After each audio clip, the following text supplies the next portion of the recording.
Wait, hold on. Let me. We're live in 3, 2.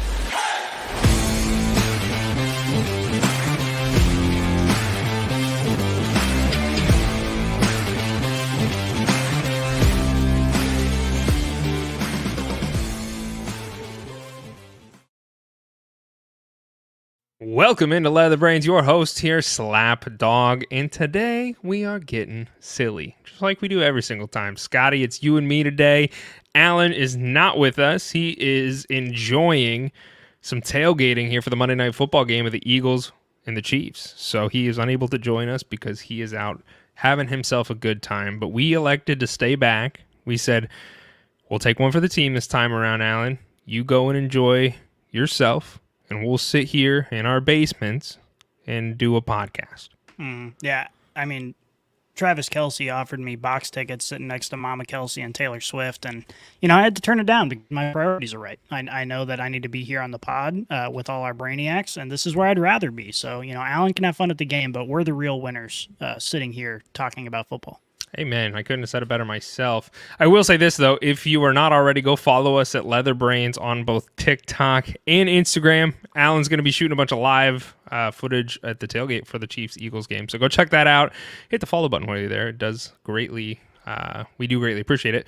And since you're listening, since you are watching, go over to YouTube or wherever you get your podcast at. Hit the subscribe button there as well because it does mean a lot to such a small podcast such as ourselves. Like I mentioned, Scotty, it's you and me today. No one's coming to the rescue, so we are going to have some conversation about this last week, Week 10 here in the NFL. There's a lot to discuss, as there always is every single week. And as a reminder to anybody watching us live, if you do have any questions, we will answer them at the end of the show. So once again, go over to YouTube, type your comment in there, your question, and we will read it off live at the end of the show. Scotty, I think it's just time to get down to business here and talk about our Leather Brains MVP of the week. Yeah, the Leather Brains MVP of the week, which, of course, is brought to you, as always, by Prime Society Luxury Leather Bags, Backpacks, and Accessories. So if you haven't already, make sure you join elite athletes like Tyreek Hill and Klay Thompson by checking out PrimeSociety.com and shopping their luxury bags, luggage, and accessories. Whether you're looking for the perfect high-quality Christmas gift that won't break the bank, or you might want to turn heads with the swagger of a pro athlete, Prime Society, either way, is the answer. Your fantasy MVP helped you secure the bag in your league, which we'll talk about in a moment, but you need to make sure you secure the bag with Prime Society. Use promo code LBZ20 to get 20% off your order today. Again, LBZ20 to get 20% off your order today at PrimeSociety.com. And now, the Leather Brains MVP of the week is Sarah Jessica Parker. And for those who might be confused, we're talking about T-Law, Trevor Lawrence, and his luscious locks. He went 24 for 32 for 262 yards and 2 touchdowns, and then found the end zone 2 more times with his legs for a total of 32.2 fantasy points. Hunter, you've been kind of a hater of T-Law. Does this change your mind at all?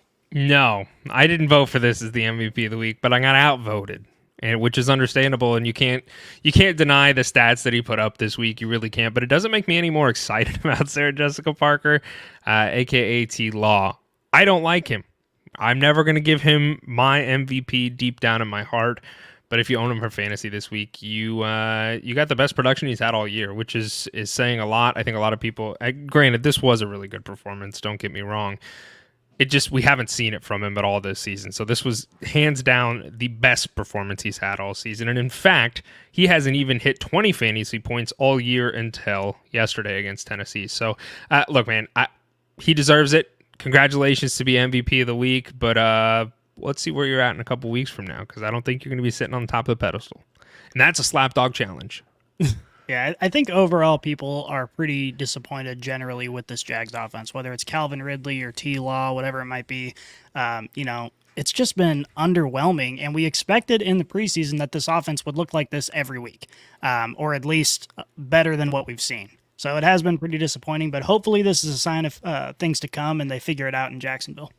Yeah, I actually went and looked this up because I was kind of curious, how many people are actually starting Trevor Lawrence right now? He's not on the waiver wire, but there have got to be other people who are just you know what, I'm not starting him because he's not producing. he was only 45% started in this last game. So that is such a sad feeling. And I know it. I've done it a lot and over the years with fantasy, but leaving that many points on your bench, it makes you a little ill because you're like, dude, this could have been the game changer. But you can't also, I'd like to just be here as a friend to anybody who did have him on the bench because it happens. And you made the right choice in bench. Yeah, you can't be blamed at this point. So I just want to say that, but congrats to Sarah Jessica Parker. Shave your head and be a better quarterback.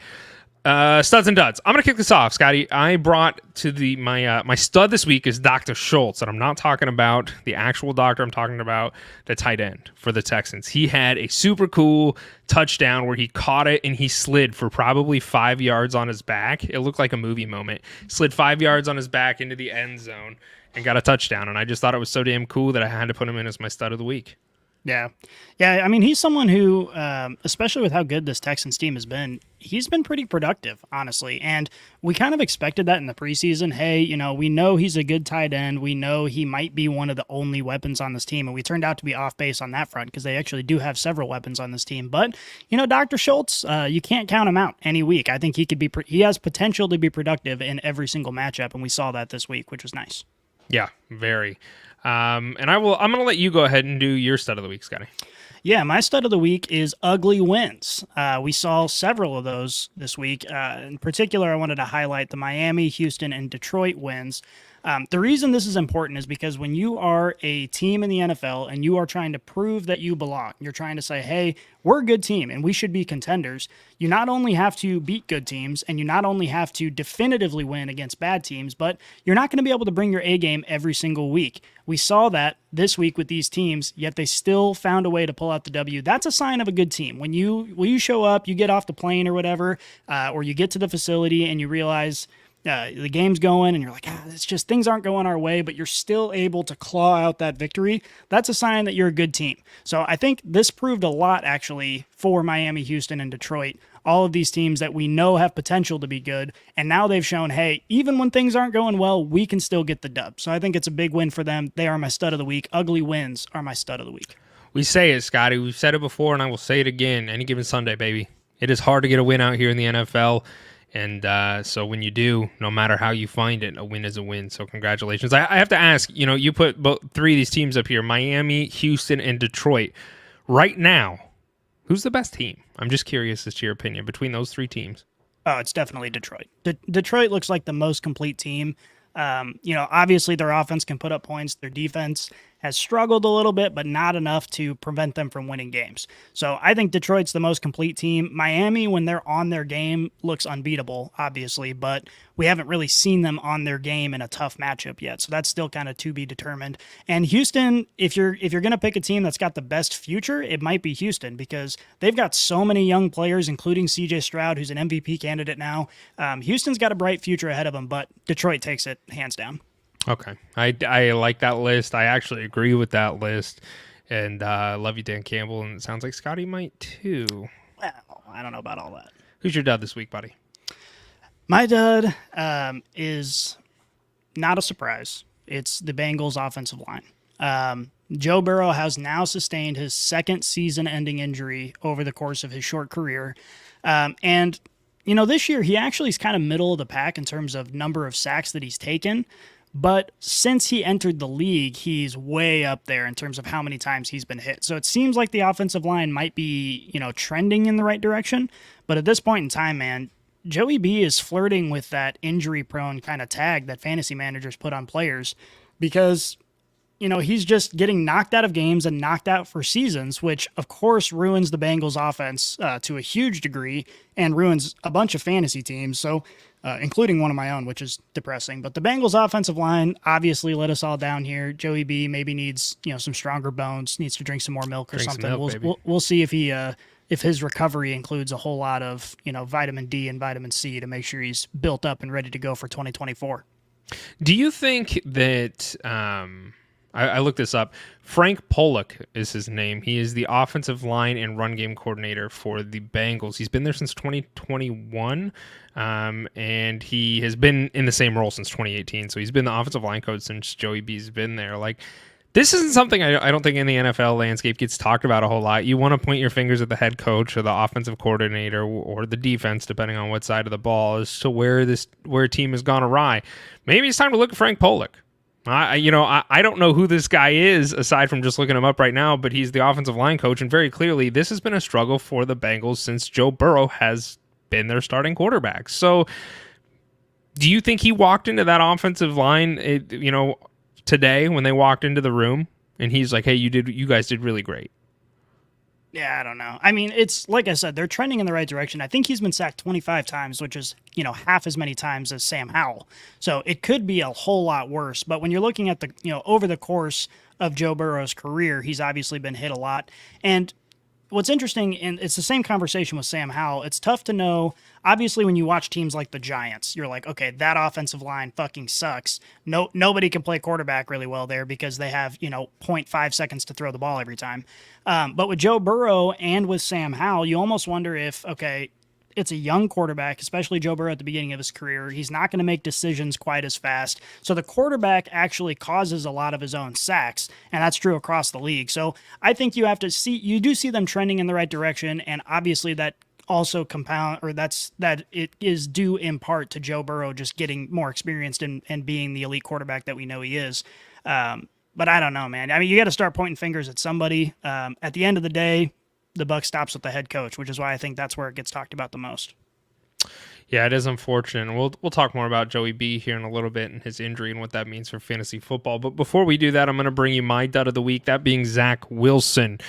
Turned his starting quarterback for the Jets after Aaron Rodgers gets hurt in the fourth play to begin the season, and now is benched again and is not only benched but the third string quarterback now for this team. So you've had your time to shine, Zach Wilson. I think you finally dudded yourself out. We've done this so many times. We have talked about Zach Wilson so many times, and thankfully for the Jets organization, they have finally put him on the bench. So very deserving of the dud this week, I think. Yeah, This might just be wishful thinking on my part because, I look at Salah and I listen to his interviews and his press conferences, and I'm a big fan of Robert Salah. Like when he takes the mic, he just seems like a great head coach who's good at commanding his troops and good at putting together a game plan. And then, you look at, okay, why have they not moved on from Zach Wilson? Why didn't they pick up Josh Dobbs? Why didn't they pick up one of these free agent quarterbacks who might be able to give them a chance with the solid roster that they have? And I almost wonder if this was a decision above Salah's head. That people are saying, in the front office are saying, hey, we need to know if this kid is worth keeping on the roster at all. We need to see him play these games now that Aaron Rodgers is injured. That to me is the most likely scenario. We saw it last season too, and that's really the pain point for me is we have seen this experiment last season, and now we're seeing the same thing again. I agree with you. I don't know if Robert Salah carries all the blame, and I do think his front office probably carries some of that blame. To what degree? I don't know. I don't think we'll ever fully know, but there are some other boneheaded moves that the Jets have made that leave you scratching your head. Why is Randall Cobb still in the NFL? Why is Randall Cobb still on your starting roster? Well, I can tell you why he is. It's because Aaron Rodgers is there. It's like Aaron Rodgers brought all his buddies over there. Why did they sign Mecole Hardman? Probably because they wanted him, and then they finalized everything with Aaron Rodgers and then realized, we don't really need Mecole Hardman. So then they gave him back to the Chiefs. There's just kind of some of these decisions that the Jets have made. Why did they sign Dalvin Cook?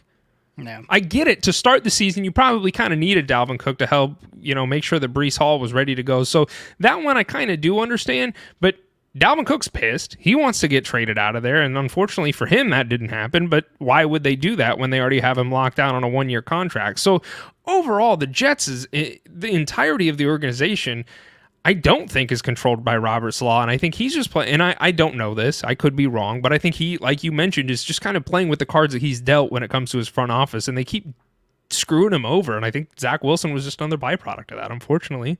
Yeah, and unfortunately now we're at the point where, the Jets defense is a really good unit, but you almost see them being deflated by the offensive play, where, in this last game, which we'll talk about a little bit, but you just notice that the Jets defense did not look up to par like they otherwise would, and you have to imagine that that's due to the fact that they just have no hope their offense is going to score any points. So it's like, what are we doing out here? What's the point of all this? I mean, that is exactly the point that I'm trying to make is like, would you? I wouldn't.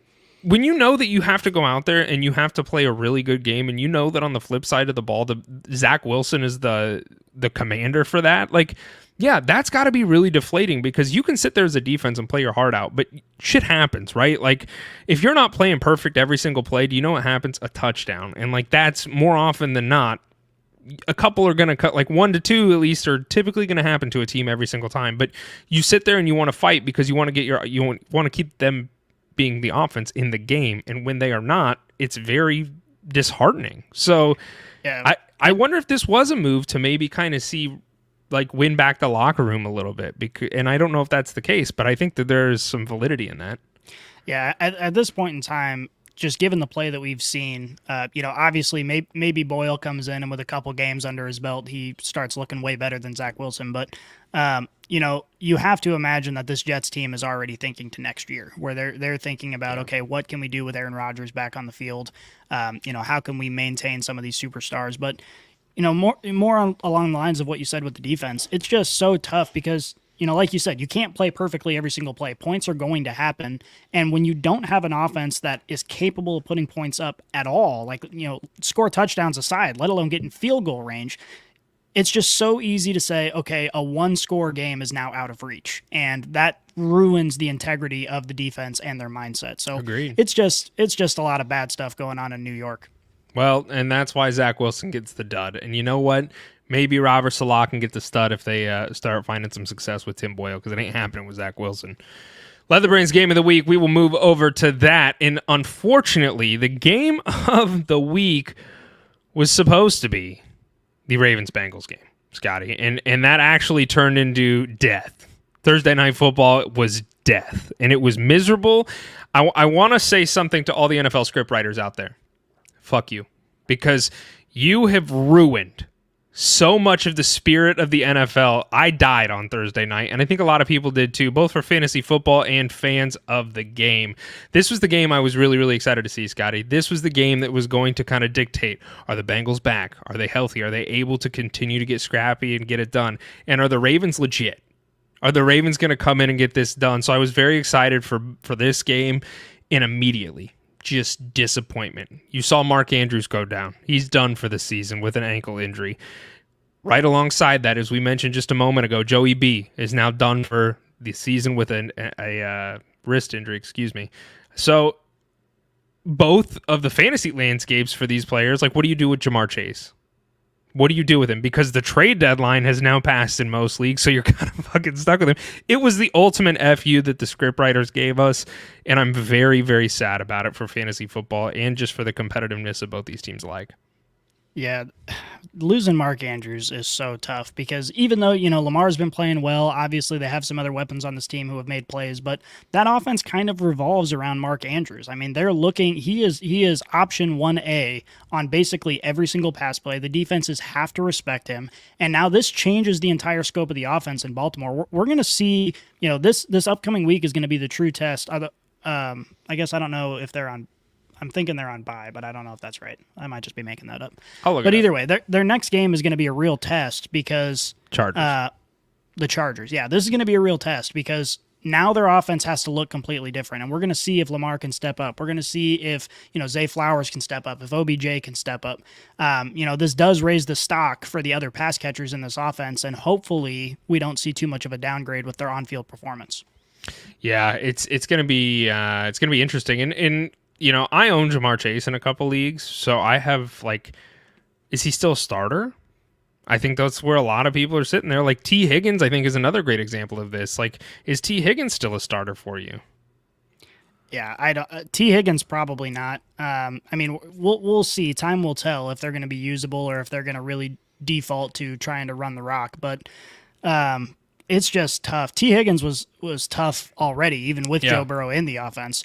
So that one, I'd say probably not. Jamar Chase, given the fact that the trade deadline has passed and where you drafted him, unless you got lucky on one of these other wide receivers like a Nico Collins or someone that you can throw in that people didn't expect to be that good, you might be stuck with him in your starting lineup. Yeah, it's unfortunate. I would say, if you own Chase, I think you have to start him at this point. But aside from that, the Bengals offense gets a little bit nastier for me. Yeah, quite a bit nastier. For sure. Okay, so while we're talking about injuries, we got to talk about the Browns. Even with Deshaun Watson in the game, the Browns offense was still kind of hit and miss. It seemed like he would show up to play some weeks and other weeks he wouldn't, and he was kind of in and out of the lineup with injuries. Now he's out. He's out for the season. DTR did enough to win the game this week. They did pick up Joe Flacco as well this week, so he's another option for them. But my question is this: how are we treating the fantasy assets on the Browns? I mean, is this sort of a matchup dependent thing, or are you cutting bait entirely? I mean, is this something, are you willing to put your trust in any of these playmakers at all? I think, just for some context here, Kareem Hunt and Ford split carries exactly 50-50. So it's tough to know going forward who's got the backfield there. Ford has had it for most of the season, but in this week they both had 12 carries. Moore and Njoku and Cooper were all involved in the passing game, but they combined for 150 yards, 0 touchdowns. It's like, dude, it just depends on the matchup. Amari Cooper probably is going to be in your starter, whether that be like flex position or wide receiver too. I think Amari Cooper's got to be there. I mean, he still has found, like you said, Deshaun Watson has been in and out, and Amari Cooper is the wide receiver 1 on this team. I'm interested to see what happens with this quarterback battle here between Dorian Thompson and Joe Flacco now potentially entering the scene. So that could get interesting. I think Amari Cooper is probably really one of the only people that I would start. His targets are consistent. They have typically been pretty consistent all year, no matter who his quarterback has been. So that is the one piece I would be interested in. I think aside from that, probably not. And at least not until we see a little bit more of a safety blanket that is a better performance by whatever the quarterback of choice is. I will tell you this, though, Scotty. In the foreseeable future, I'm going to be looking to grab any defense that's going against the Browns. Because if they're going to do what they did this last week, it's going to be pretty fun for whatever opposing defense goes against them. So I would be looking to start most defenses against the Browns at this point. Yeah, and fantasy aside, another interesting question here. Joe Burrow's down. Mark Andrews is down. They're all in the same division with the Browns. Mm-hmm. So as of right now, given the record, the Browns have a 70% chance of making the postseason. Obviously, their defense is elite. Is their defense enough? I mean, is it enough for them to make a good postseason push, given the fact that they've got, backup running backs and backup quarterbacks, and the whole offense has been, ridden with injuries? Myles Garrett might be one of the scariest human beings on this earth.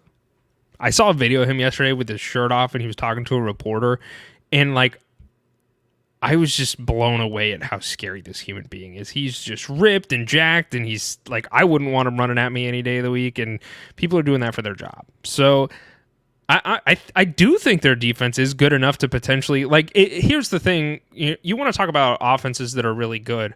You look at the Chiefs, right? The Chiefs, over the last few years, offensively, have been incredible. So, defense didn't matter because they were...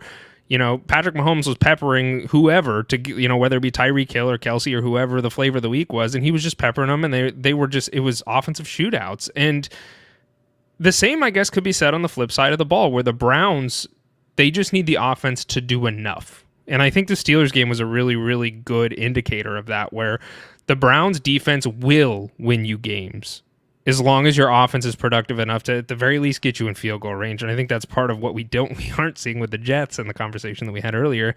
That's really where the big difference is. It's mitigate your losses, don't fuck this up, and the Browns defense will keep you in a lot of games. And I do believe that. It's really interesting to see how the script of a football game can change when your offense looks like this, because now you're not looking to score touchdowns on every drive. You're just looking to be smart with the football, not make dumb decisions. Don't be afraid to punt the ball if you're near midfield and you can pin them deep. That's not a bad option, rather than going for it on a risky 4th down and putting yourself down. So the entire game script changes, and you have to build it around the defense. And you're right. I mean, this Browns defense is elite, maybe the best defense in the league. So if anybody can do it, they can do it. But we'll have to wait and see if ETR or Flacco is capable of scoring, 14 to 17 points a game and keeping them in it. Yeah, it just sucks. You think about what this team could be. If Deshaun Watson was healthy and Nick Chubb was healthy and they got to play a full season without being injured, this team would be scary, man. It'd be a really good team. Their defense is so good that their offense would be better than it is now. Man, it just sucks. It sucks when you get to miss out on an opportunity to see the whole package put together. Mm-hmm. Yeah, and this is depressing, so let's talk about something happier. Okay. CJ Stroud. Everything about CJ Stroud is happy. This last week, he threw more interceptions in one game than he has for the entire season. He threw 3 interceptions. And in the post-game press conference, he was asked, hey, does this shake your confidence at all? Obviously, you haven't turned the ball over like this since you've been in the league. What does this do for you? And he was quoted as saying, Steph Curry doesn't stop shooting. Neither am I. I'm going to keep on shooting. And you know what? He still went 27 for 37, 336 yards, and 2 touchdowns through the air. Not only that, but there were a couple plays where he got rocked. He got hit hard, came out for a play, and then came back in and didn't miss a beat. He was still running this offense like a pro. CJ Stroud is the man. Like, I'm all on board. Even all of his press conferences, his interviews and everything where he just seems humble. He seems down to earth. He seems like a true professional. So I'm, excited for this guy. Yeah, it's hard not to be. It really is hard not to be. This was the Slapdawg Bowl is what I think we were calling it this weekend because I was a former Texans fan, now Cardinals fan. And to see the Texans' success, it makes me sad because I did leave the team. But I'm also happy for him because I do like CJ Stroud. I really like that kid. I think he is like you mentioned, he seems like he's been doing this for a long time. He seems like a veteran's mentality. He handles himself well. He's poised. He speaks very well, and he not only speaks well, but he's playing well, man, and he's doing a really, really good job. From a fan's perspective, as a Cardinals fan that I am, this was a small shred of hope in an otherwise abysmal dark hole that I've found myself in. I think Jonathan Gannon is a goober. He's the head coach for the Cardinals. I think he is a joke of a human being. But I will say this. We intercepted CJ Stroud 3 times, and he's only thrown 2 picks all year. So it gives me, if I'm just looking for a bright spot in the darkness, maybe he does know what he's doing as a defensive-minded coach to be able to get this done. I tell myself that to try and make myself feel better, but then I just think at the end of the day, CJ Stroud just had a bad day and made a couple missed opportunities. So that's kind of where I'm at. Well, I think we need to offer our services to Gannon as a podcast. As we're pretty media friendly, right? We got our faces on camera. We're pretty good at that. And really, there's only one difference between the personality of John Gannon and the personality of, say, Mike McDaniels, which is Mike McDaniels leans into the weirdness. He's like, yeah, I'm pretty weird, but guess what? I'm fun because I'm weird. I know I'm weird, and I'm going to be weird. I'm going to be myself. And it's like Gannon is afraid of being He's like weird. Socially awkward. Yeah, he just needs to lean into it. You're socially awkward. It's cool. You very obviously, you have some potential as a football coach. Lean into it. People will like you for it. So if he needs any help dealing with the media, you give us a call, Mr. Gannon. What are we doing to podcasting? We should be a PR firm. We should be a PR firm. You just sold me on. I think we should scrap all leather brains. Yeah. Oh, and by the way, if you are one of these people that are asking questions on YouTube, appreciate the questions. We will get to them here toward the end. I don't want you to think we're ignoring you, but we will answer these questions before the episode's over. Let's move on to Sam Howell. This guy threw the ball 45 times. And granted, the game script was bad. Sam Howell played pretty bad, so they were constantly down. They constantly had to score some points. But throwing the ball 45 times, from a fantasy perspective, you see that and your eyes light up. Like, dude, there is so much opportunity. But guess what? Brian Robinson still led the team in receptions. It's like he can't get the ball to his weapons, and he does have some weapons on this team. It just feels like a shame to have this much volume and such little production out of these wide receivers. And Robinson, by the way, he's loving life. He's currently a top 5 running back right now in PPR leagues. But my question is this, given the way that this offense has performed, honestly, Washington is just a really interesting organization because going into the season, we're like, okay, Rivera's getting fired this year. Maybe they promote Bieniemy to interim coach and eventually permanent coach like that. That's kind of what we saw. I actually think that's why Bieniemy took this job because he saw the writing on the wall and was like, hey, there's going to be an opportunity here soon. But, they've come out and they've actually looked, in some weeks, they look pretty productive on offense. They look like a team that, might be able to make some moves. Is Sam Howell the quarterback of the future definitively now? Because, Washington is projected at this point in the season to have a top 10 pick in the draft, but not early enough to get a Drake May or to get a Caleb Williams. So, they're not going to be able to go out and get one of these, bright and shiny new quarterbacks. And obviously, given how much Sam Howell is being sacked, the offensive line has got to be a priority. So I think regardless of how Sam Howell plays for the rest of the season, they pretty much have to stick with him and fix the other problems before they can even think about addressing the quarterback. I don't think he is.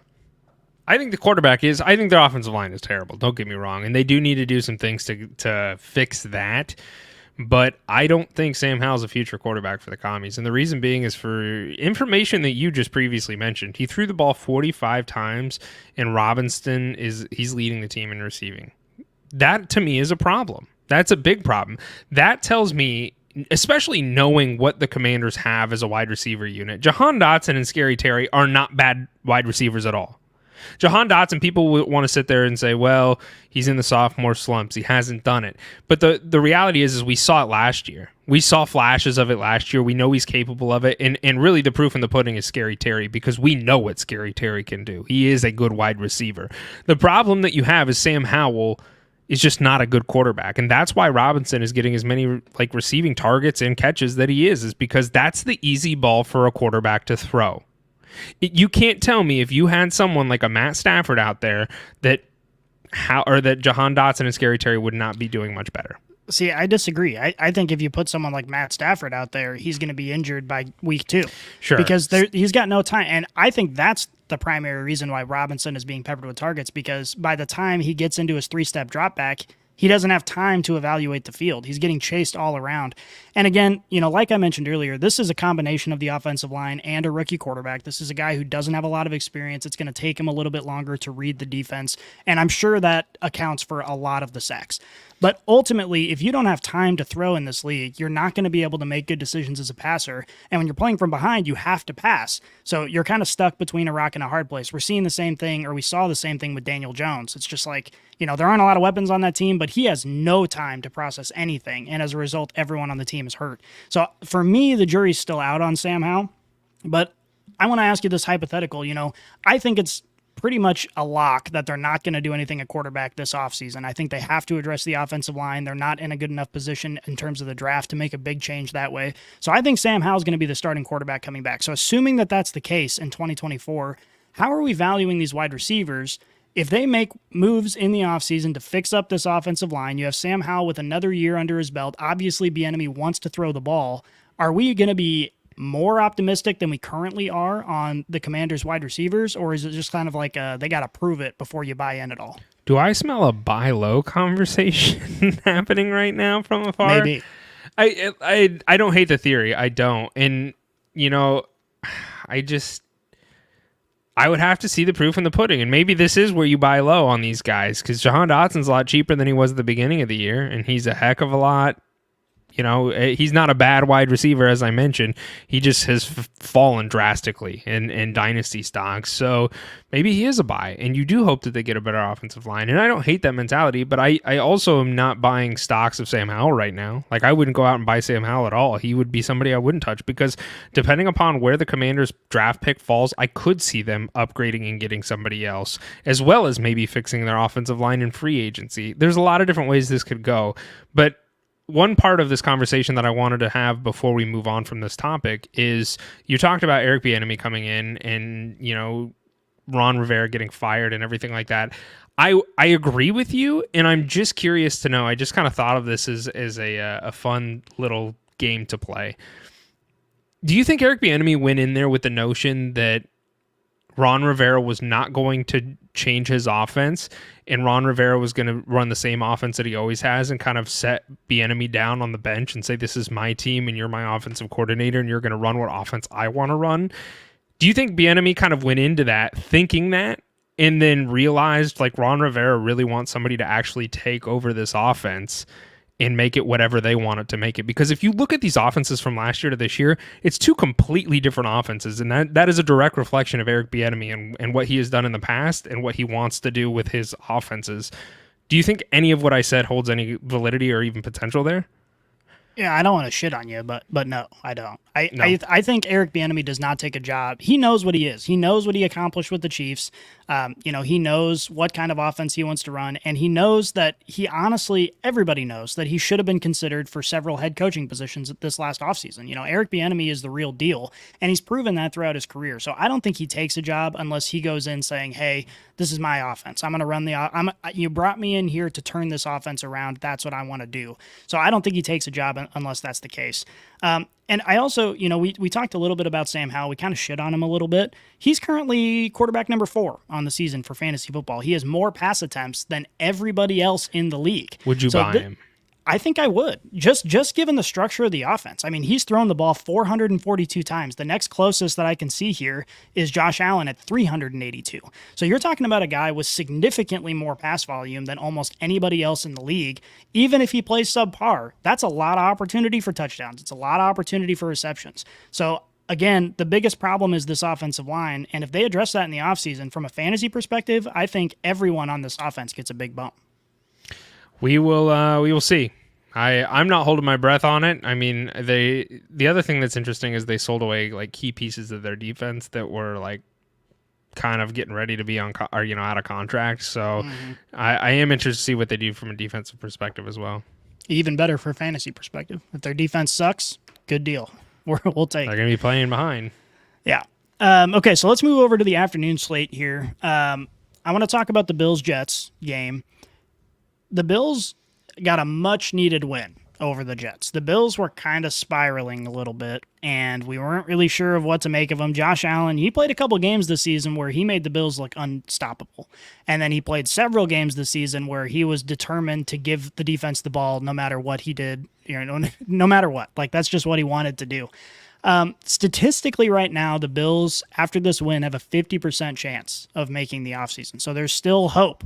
If they would have lost this game, it was only a 13% chance. That puts them in a tough spot. But looking at the rest of the season for the Bills, they got to play the Eagles, they got to play the Chiefs, they got to play the Cowboys, they got to play the Chargers, they got to play the Dolphins. I see at least a few games in there that seem pretty unlikely given how well or how bad the Bills have been playing that they're going to win.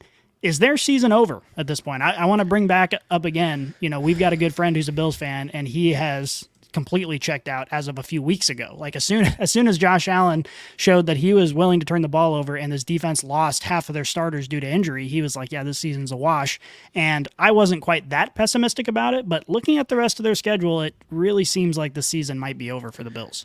The AFC East is just a really, really difficult division to predict. Like it really is. And I feel like it's every single freaking week we have this conversation with a different team in the AFC East. Like that's where I am at.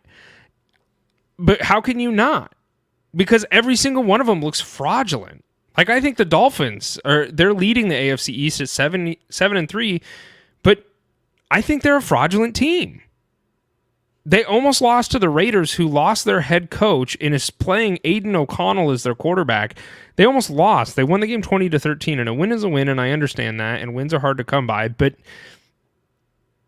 one week they put up 70 points against the Broncos, and then a few weeks later they put up 20 points and almost lose to the Raiders. And so the Dolphins, to me, are a really, really difficult team to try and predict. And then the only other competitor in the AFC East to the Bills is the Jets, who are 4-6 right now. And they obviously just beat the Jets, and they beat them pretty handily. In the Jets right now, we know the story. They don't have Aaron Rodgers. So, is Aaron Rodgers coming back? It sounds like he might. What does that do if they can continue to hold on and continue to try and keep themselves in a wild card position? And I don't think that's out of the realm of possibility either. And then you have the Bills, who I agree. Your friend who was a Bills fan who was checked out, if I was a Bills fan, I probably would be as well, because while you look at the Bills have a pretty, they have a 50% chance. That's literally a coin flip of a chance right now. And let's say they do make it into the playoffs, okay?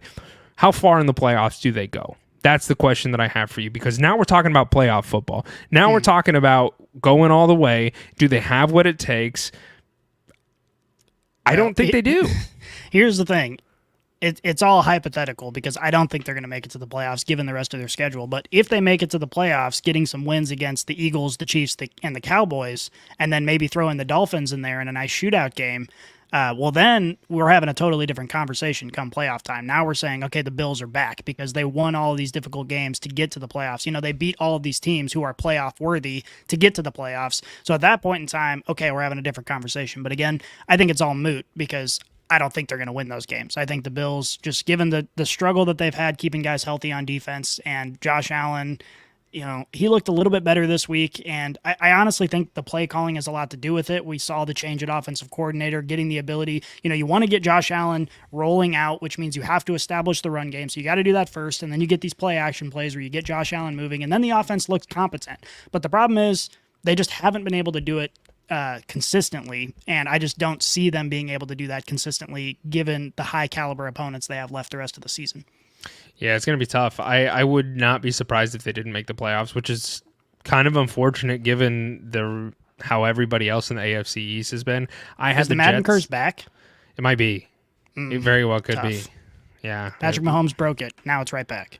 Yeah. Well, they also had John Madden on there, and that was...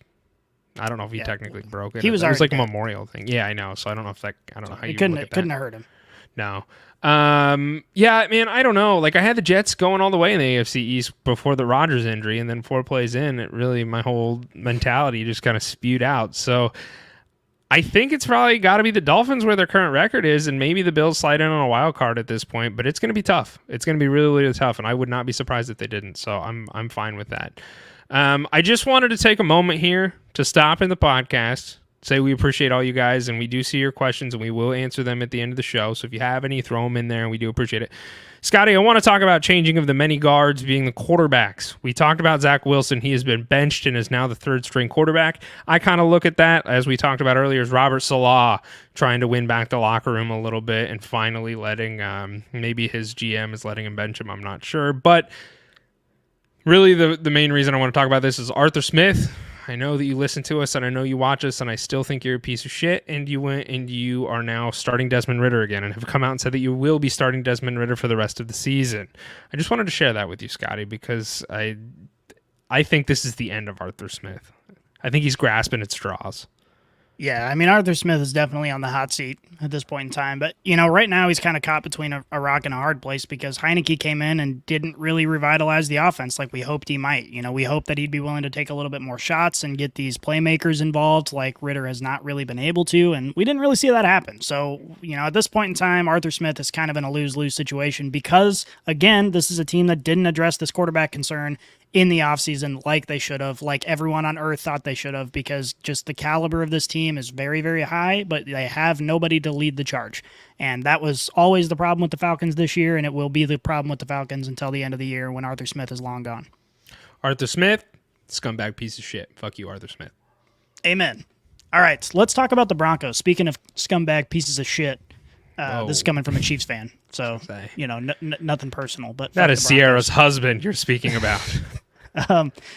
The Broncos defense has been pretty damn good ever since they gave up 70 points to the Dolphins. Everyone thought, oh my gosh, this defense, they were good in 2022. And then the start of 2023, people were like, what the hell happened? But they've really turned it around. Since week 6, they're ranked 9th in DVOA, defensive adjusted value over average. So this is a team that has climbed the ladder significantly because I think they were the worst in the league in that category to start the season, and they've improved significantly. So let's talk about the Broncos a little bit. I noticed you put out a graphic along these same lines on Twitter. So if you're not following us on Twitter, go do that so you can get these conversations elsewhere as well. But the Broncos have the Browns, the Texans, the Chargers, the Lions, the Patriots, the Chargers again, and the Raiders to finish off the season. If they win every one of those games except for the Browns and the Lions, which both seem to be, it's hard to see Russell Wilson overcoming that Browns defense, and the Lions seem, like they might be Super Bowl bound. So it would not surprise anybody if they lost those games. But given how well they've been playing over the last few weeks, they could beat the Texans theoretically, might be interesting.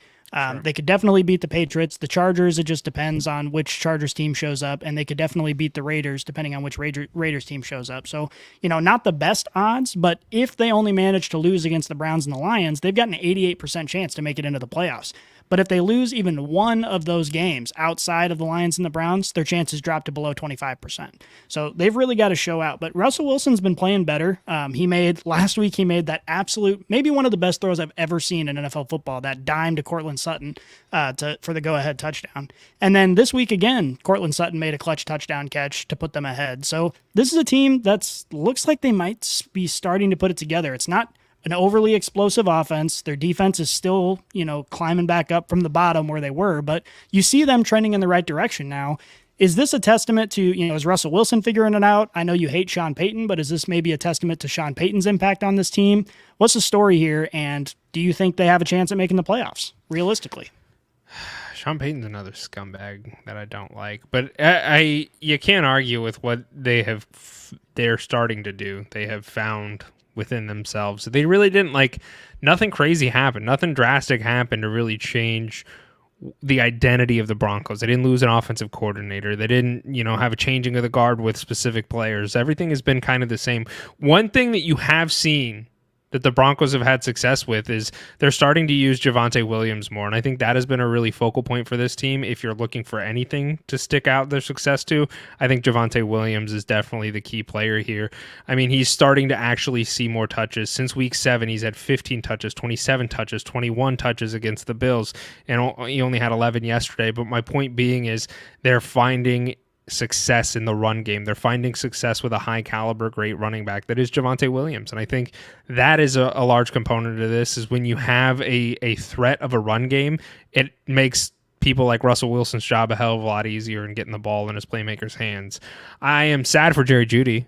And I do think that I hope for better days with him as far as, he's a potential trade target this offseason. The Broncos were rumored to have been speaking with the Colts about trading, the Colts acquiring Jerry Jeudy. I want to see him find a new home because I think his tenure with the Broncos is kind of starting to wane and for bleak existence for him. So somewhat frustrating and sad, but this was also kind of a change in some ways from last year. We saw Cortland Sutton was the main wide receiver in this offense this year, but last year it was kind of Jerry Jeudy. So it's interesting to see how that's transitioned, and I do think that the Broncos' run game has really benefited them as an entire team. Yeah, I mean, this is a league. Everyone wants to talk about it. The NFL is a passing league, and it is. But in order to pass effectively, you have to be able to establish that run game. And without that, when you had the running backs in this room dealing with a little bit of injury, you kind of had to rely on Pirine, which he's a good running back, but he's not a bell cow. He's not someone that you can rely on every single down. Getting Javonte back healthy and having him be productive is certainly going to make a huge impact on the productivity of the offense. And ultimately, we're talking about them like they've made this huge step forward. They have won 4 games in a row, but their offense still, it's not like they're putting up a ton of points. So we still have to see a lot of improvement from this offense if they hope to, be where the Broncos want to be in the near future. Yes, sir. It is time to get over to our Brainbusters. We got a couple questions to answer, so let's do it. Here's the mail, it never fails. It makes me want to wag my tail. When it comes, I want to wail. First question comes from Bronson Howell. I know you've asked questions before, so I apologize if I have butchered your name, but I do appreciate your question. Says, should I trade Jamar Chase and Cortland Sutton for Stephon Diggs? Yes, I would be doing that at this point. Yeah, I agree with that 100%.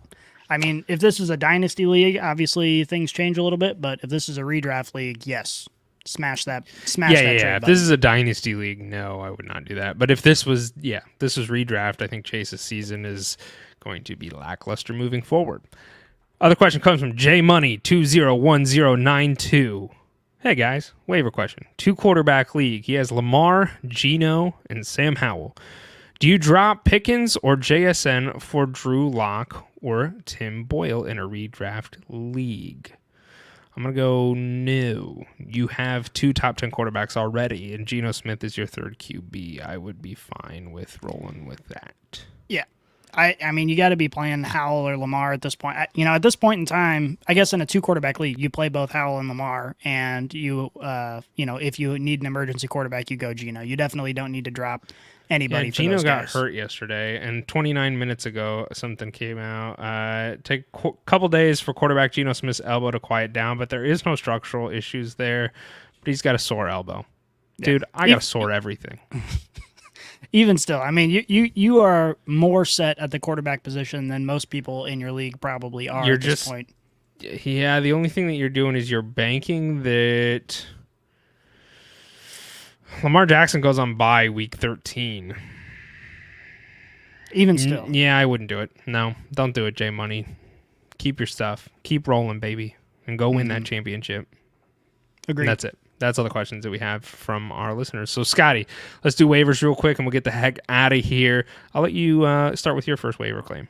Yeah, first one is Jaden Reed. Obviously, the Packers have been kind of blah. Like, we're not overly excited about Jordan Love. They got a lot of young guys on this team. I think the Packers just kind of hoped that they would all figure it out faster than average. And we're kind of seeing that a little bit. Jaden Reed is someone, he's only 36% rostered. He's had 2 consecutive weeks now with double-digit fantasy points, which is obviously good. But the biggest thing here is, Aaron Jones, right now the news coming out of his injury is that it's not going to be long-term. It's not going to be serious. But with Aaron Jones out, they've already shown that they'll use Jaden Reed as sort of a gadget player on some sweeps and some trick plays, giving him the ball. I think with Aaron Jones not in the lineup and relying on A.J. Dillon, you're going to see Jaden Reed more involved. So I think he's worth a pickup. He may not be someone you start right away, but he's definitely worth a roster add, in my opinion. Okay. I only brought one this week, so I will announce to everybody, go get Zach Charbonnet, the Charbs himself. He's 50% rostered, and Kenneth Walker is slated to miss some time with an oblique strain, meaning that the Charbs, he's a surefire waiver claim for me at this point, Scotty. I mean, he's only 50% roster, as I mentioned, and I would probably be blowing whatever fab I have left to try and get this guy because there's a 50-50 shot he's there, and that's a starting running back in the NFL, and you don't get that this late in the season a whole heck of a lot. So, yeah, I would be going to grab him. Go grab Zach Charbonnet right now. Yeah, not to mention, I mean, he hasn't seen the field enough for us to really know his effectiveness, but the eye test, man, he passes with flying colors. He's someone I think has a lot of potential if he's given the right workload, and it looks like he will. As a side note, this week I lost Kenneth Walker, Joe Burrow, and Mark Andrews, which is it's just devastating. Is this Dynasty? Well, I think this is in 2 different leagues. One of them is Dynasty, and the other one's redrafts. But it's like, dude, it's just devastating. That is devastating. All Sorry right, for your loss. Yeah, no, I appreciate that. My last waiver wire pickup is Odell Beckham Jr. He's someone that some people were high on to start the season. A lot of people were like, well, he's kind of old, and we haven't seen him do much recently because he's been injured and off the field. But he's now scored double-digit points in 3 straight games, and without Mark Andrews, everyone on this offense is going to have to step up. So given the fact that he's only 29% rostered, go look on your waiver, because if he's there, he's going to be a usable wide receiver for the rest of the season. Do you really believe that? Would you start him and flex him? I think that I might wait a little bit, depending on how your roster is constructed. But if you need some help, he's got as high a ceiling as anybody. I mean, he's 31. I didn't realize he was that old. I thought he was like 29. OBJ's 31. That's old for a wide receiver. But no, I'm fine with it. I mean, somebody's got to fill the void that is Mark Andrews. Isaiah Likely might be another one that might just be worth rostering. He's the backup tight end. He's was kind of drafted he was drafted pretty early, and I think a lot of people were afraid he was going to take over from Mark Andrews, but that hasn't been the case. But he's certainly been usable whenever Mark Andrews has been hurt. I don't know if it's going to be the same production level, though. I don't think that's going to be the case. So there are other tight ends I'd probably be more interested in owning, but if you're in deeper leagues, I wouldn't hate just rostering Likely just to have him. Yeah, rostering him's not a bad idea. I'm not overly excited about Likely's usage, just given the other weapons on this team. I think this is a bigger bump for people like OBJ, people like Zay Flowers. I agree with you. And then, Keaton Mitchell is someone that I think he's not going anywhere. This is another guy that passes the eye test. He's had limited workload, but I think this offense without Mark Andrews, losing one of their key pass catchers, might have to rely on this run game and this option game with Lamar more. And I think Keaton Mitchell is another one that's gonna kind of go off. So all of this is to say there are a lot of weapons on this offense, and I think Isaiah Likely is pretty far down the list in the pecking order. Yeah, he is on the field. He is on the field. In deeper leagues, go grab him. Don't start him, but also don't drop anybody of value to get him. Like if you're just looking like me, like you're just rosters depleted and you're sad and alone, might be worth a look. Last conversational piece, Scotty, and we are done. Monday Night Football, that is tonight. So if you're listening on the podcast tomorrow, you will know the answer to this. But Scotty, who's winning? Chiefs, Eagles, baby. Oh, it's the Chiefs all day long, baby. I'm a Chiefs homer, and I'm going for it. In all seriousness, I was thinking about this morning because I wake up thinking about Chiefs football. I don't think the outcome of this game is as important as the product that we see on the field. Regardless of which one of these teams wins, if we see a good game between two good offenses who put a good offensive game plan together and two tough defenses who make some big plays, I think both teams leave feeling pretty confident that, they're going to go far this season and into the postseason. So I don't necessarily think a win-loss makes all the difference in the world. Obviously, everything matters. It's going to be a talking piece no matter who wins this game. Correct. But I think realistically, if the Chiefs come out, even let's say the Chiefs lose the game by a touchdown, they come out and they, Patrick Mahomes throws for over 300. They put together some explosive plays on offense and their defense makes some plays. As a Chiefs fan, I walk away thinking, I wish we would have won that game, but not the end of the world. I'm still feeling pretty confident. I think that the Eagles are going to win this game. I think I want the Chiefs to win, but I think there's a couple things that people aren't really thinking about here as far as why the Chiefs are going to win this game. So I think there's one overarching reason, and I think it's Travis Kelce. I don't know if you know this, Scotty, but Travis Kelce's mom and dad are going to be meeting Taylor Swift's mom and dad, and I think that's really going to weigh heavily on him. He wants the families to get along. I think they're looking towards marriage, and I think that he needs permission.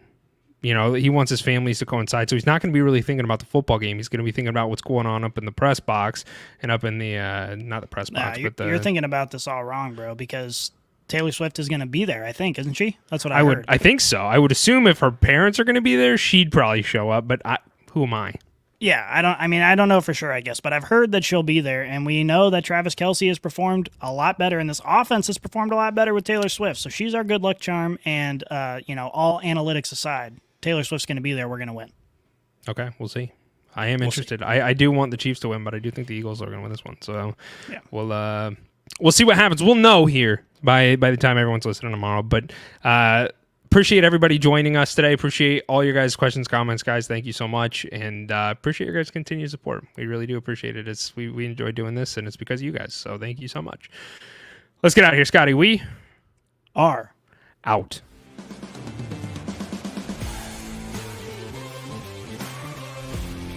If you enjoyed this episode, make sure you tune into our new releases every week on your favorite podcast app. Follow us on Twitter, Instagram, and Facebook, and check out leatherbrains.com for all of your fantasy football needs. And remember, Brainiacs, a championship should be more than a fantasy.